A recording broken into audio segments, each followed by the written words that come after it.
وتوسيع أطماعها في سوريا.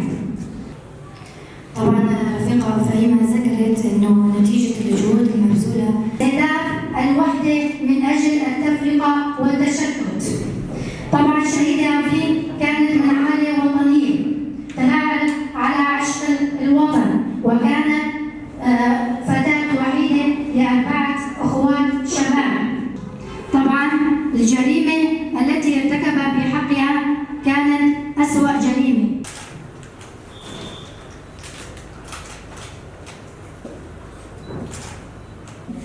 استشهد الشهيدة عفرين خلف في 12/10/2019 بعد استهداف سيارتها من قبل الجيش التركي على طريق MP4 ما بين قامشلي ومنبج، طريق الدولي، تؤدي واجبها الوطني باتجاه إلى مركزها عملها في رقم، وكان برفقتها سائقها فرهاد رمضان استشهد معه.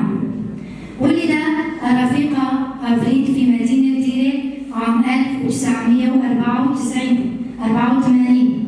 درست حتى المرحلة الجامعية وتخرجت عام 2009 كلية الهندسة مدنية بجامعة حلب.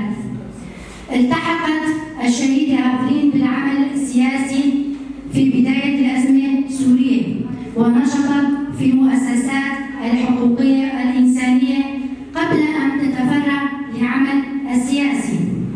انتخبت منصب الأمين العام لحزب سوريا المستقبل في 27 آذار 2018 من خلال إعلان المؤتمر التأسيسي لحزب سوريا المستقبل في مدينة رقة السورية. فالاحتلال التركي حاليا نرى في مناطق المحتلة تتعرض المرأة السورية بجميع انتهاكاتها من قتل والدمار والتعذيب والتشريد. السلام عليكم. بداية ألف تحية إجلال وإكبار لأرواح وهبنا أنفسهم. اليوم هو استذكار ذكرى الشهيدة عفرين خلف الشهادة الثانوية الثانية، ونحن كمرأة نساء سوريا المستقبل بمجلس حلب بنحيي هالذكرى، ورح نمشي إن شاء الله على عهدها. ونحن يعني نمشي على عهدها إنه كنساء سوريات ما رح نوقف أبدا على أفكارها. صحيح إن اختالوها كجسد مرأة، بس إنه شغلوا فينا الحرية أكثر، ورح نبقى رح نبقى على سيرة أكثر من هيك. سهيلة عبرين، عضو بمجلس مرأة سورية. اليوم ذكرى سنوية الثانية لذكرى استشهاد الشهيدة عفرين خلف. اليوم بالنسبة لنا كمرأة سورية يوم أسود، نعتبره يوم أسود لأنه شهيدة عفرين خسارة كبيرة كانت إلنا، مو بس كحزب سوريا مستقبل، لسوريا أجمع ولجميع نساء العالم، لأنه عفرين خلف كانت امرأة تنادي للسلام، للمحبة، للوحدة أراضي السوريين.